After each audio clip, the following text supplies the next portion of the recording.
മിശിഹായിൽ പ്രിയമുള്ള സഹോദരി സഹോദരന്മാരെ, പ്രിയമക്കളെ, ഇന്നേ ദിവസം എസ്രാ 8:22 നമുക്ക് ധ്യാനിക്കാം.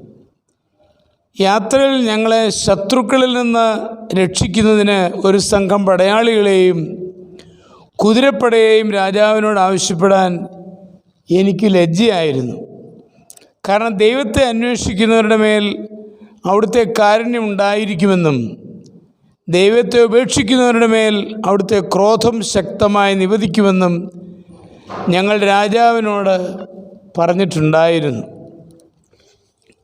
ബാബിലോണിൽ നിന്ന് പ്രവാസകാലത്തിനു ശേഷം മടങ്ങിപ്പോരുവാൻ ഒരുങ്ങിയ ജനത്തിന് വഴിയാത്രയിലെ സംരക്ഷണത്തിനായി പടയാളികളെ അയക്കാമെന്ന് പേർഷ്യൻ രാജാവ് എസ്രായെ അറിയിച്ചു. പടയാളിയുടെ ആവശ്യമില്ലെന്ന് എസ്രാ മറുപടി പറഞ്ഞു. ദൈവം തങ്ങളുടെ സഹായത്തിനുള്ളതിനാൽ പട്ടാളത്തിൻ്റെ സഹായം ആവശ്യമില്ലെന്നായിരുന്നു എസ്രായുടെ അഭിപ്രായം. യാത്ര ആരംഭിക്കേണ്ട സമയമായപ്പോൾ എസ്രായുടെ മനസ്സിൽ ചെറിയ സംശയങ്ങൾ ഉണരുകയായി.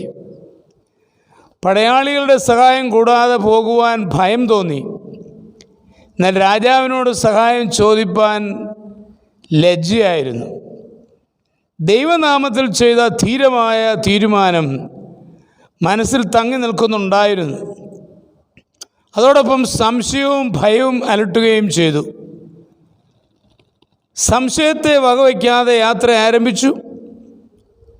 ഭയത്തെ പൂർണ്ണമായും കീഴടക്കി. മനസ്സിലെ സംശയം ഇല്ലാതാക്കുവാൻ സാധിക്കുന്നതിന് മുൻപ് തന്നെ സ്വയം ബോധ്യപ്പെടുത്തി അതിനനുസരിച്ചായി പ്രവർത്തിച്ചു. സംശയങ്ങളുടെ നിലവിൽ നിന്നുകൊണ്ട് ധീരമായി ബോധ്യത്തിനനുസരിച്ച് കാൽ കുത്തുന്നതാണ് വിജയരഹസ്യം. അവരെയാണ് ദൈവം എപ്പോഴും സഹായിക്കുന്നത്. വികാരങ്ങൾക്കതിൻ്റെ ഉത്തമ ബോധ്യത്തോടെ പ്രവർത്തിക്കുവാനുള്ള തീരുമാനം തീർച്ചയായിട്ടും ഉണ്ടാകും. മോശയെ ദൈവം വിളിച്ചപ്പോൾ തൻ്റെ കഴിവിനെപ്പറ്റി സംശയിച്ചെങ്കിലും ദൈവഹിതത്തിന് സ്വയം വിധേയമാക്കിയത് പരാജയമായില്ല. സംശയമുണ്ടായെങ്കിലും അതിനെ അതിജീവിക്കുന്ന തീരുമാനം ആ തീരുമാനത്തിനനുസരണമായി പ്രവർത്തിച്ചു.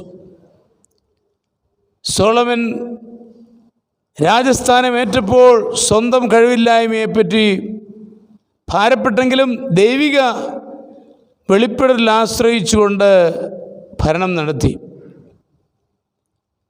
സോളമൻ രാജ്യഭരണത്തിന് അങ്ങേയറ്റം നിപുണനായിരുന്നു എന്ന് നമുക്കറിയാം. ചുരുക്കത്തിൽ നമ്മൾ പറഞ്ഞു വെക്കുന്നത്, സംശയങ്ങൾ അലട്ടുമ്പോൾ തീരുമാനത്തിൽ കർത്താവിൽ ആശ്രയിച്ചുകൊണ്ട് കാൽവെപ്പ് മുമ്പോട്ട് പോകണം. അതാണ് നമ്മുടെ ജീവിത പന്ഥാവിൽ ഏറ്റവും ആവശ്യം.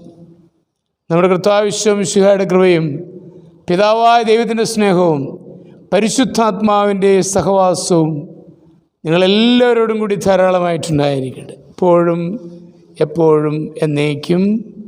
ആമേൻ.